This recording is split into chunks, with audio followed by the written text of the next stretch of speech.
All right, peace and blessings, everybody. It's September the 3rd, the year 2017. It's Sunday. This letter arrived yesterday on Saturday, and it's dated August the 27th. Schaeffer actually writes about the oral arguments, and I wanted you guys to hear this. It says, Rudy, one of Skrocki's biggest lies to the court during oral arguments was when he said, number one, I thought up 241. Number two, that it was accepted, not rejected, as a bad idea.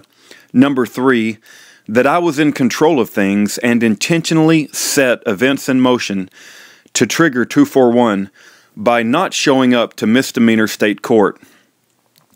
Man, Skrocki is such a beehole, and like all beeholes, only one thing comes out of them. Every time this guy opens his mouth, it's the same lies. Not only can he not tell the truth, he has to tell a lie that's the mirror image opposite of the truth. He's as predictable as a fart. Number one, it was J.R. Olson who brought up and pushed 241, literally hundreds of times. Number two, and every single time he got told it was a really bad idea and we don't want to try anything like it. The audios prove this a million times over.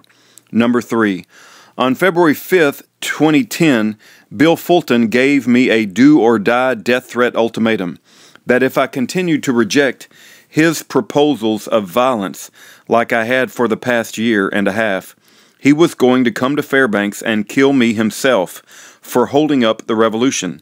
The court date I had coming up was for a Class C state misdemeanor.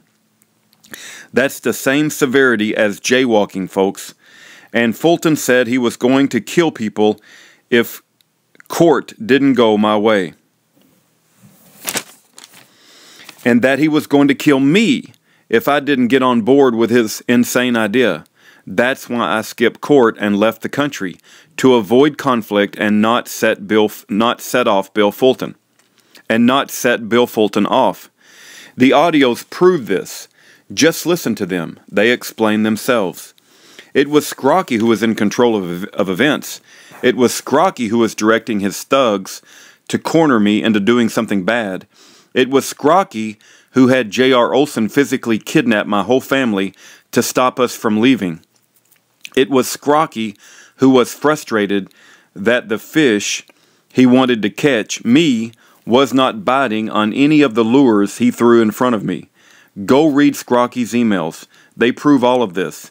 Then you will see that Skrocki has so little respect for the three judges on my appellate panel that he just lies right to their face. I would think that Skrocki is a delusional nut who believes his own lies because he has mental problems that prevent him from knowing the truth. But I know that's not the case because in his emails he talks about the truth and how it's messing up their case against me. So that means Skrocki is knowingly turning on the lies when he gets in front of the court.